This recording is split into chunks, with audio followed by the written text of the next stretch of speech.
Mukesh Bhatt, as a representative of the film industry, which has been backing Shiney Ahuja through this, I have a very simple question. The question is, Shiney Ahuja himself has confessed to this crime. He's admitted that he raped this maid.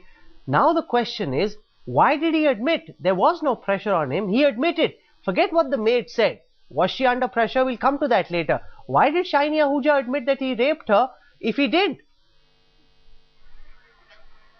See, I want to tell one thing very clearly, that it's time has come where we stop this trial by media once and for all. You know, the harm that you'll do by people just giving their personal views and personal opinions without knowing the factual things. Let the law do their job.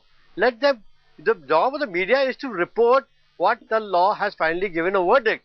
We have already started condemning a man, giving him a sentence that he's a rapist, and accusing him of all the heinous crimes just by hearsay. And what Sir, this is not a question of the media accusing this person.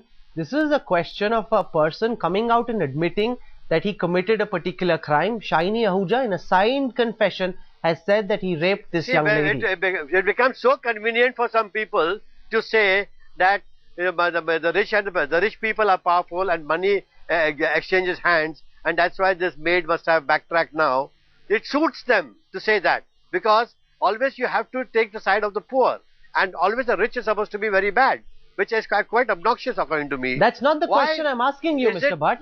My question is simple. Why did Shiney Ahuja confess to this crime? If he was certain that he hadn't committed a crime, in the first place he shouldn't have confessed. You sitting there in that studio, me sitting here, we don't know why he confessed. There must be some pressure. It's for the judge to find out. It's for the judiciary to find out what are the pressures. So for you and me for both of us to sit down and debate and speculate what could have gone right. Let me put that question to YP Singh. He's a lawyer, also a former officer. We all know, Mr. Singh, that when you're in a police station, there are pressures that are put on you. You know, when he came out, he was looking like a wreck. People said he's been beaten up by the cops. We don't know whether that is true. But when you're in a police station, there are pressures. And it is often said that the cops can get you to confess to any crime, whether you committed or not. That's the defense. That even if he confessed, it doesn't mean he did. Maybe he was under duress. Why not believe Shiney Ahuja, Mr. Singh?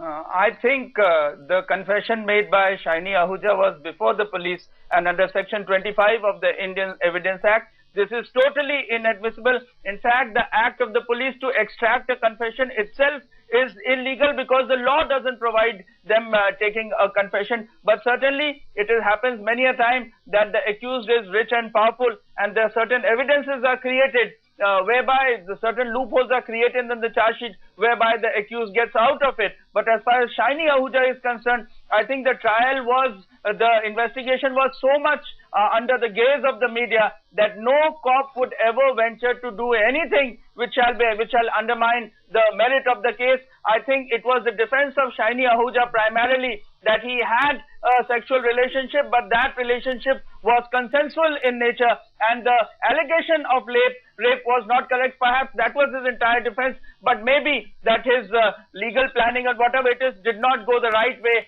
and he thought that if the maid totally says that she was not raped at all and there was nothing, no incident happened at all, perhaps that would save him much better. But I think this sort of bold-face done by the maid shall do more harm than good, because there is so much of evidence which is there along with the case that just the mere statement of the maid shall not will not alter much the ultimate outcome of the case. And if Shiney Ahuja has indulged in force and thereby he had a sexual relationship with that woman, he shall be held as guilty. But then there are so many ifs and buts at the moment, whether it was a technical rape, whether it was a rape where there was a consent at one time and later on the consent was withdrawn. There are so many questions which have to be answered. I think now what has happened is they have opened a can of worms and it may be difficult to resolve.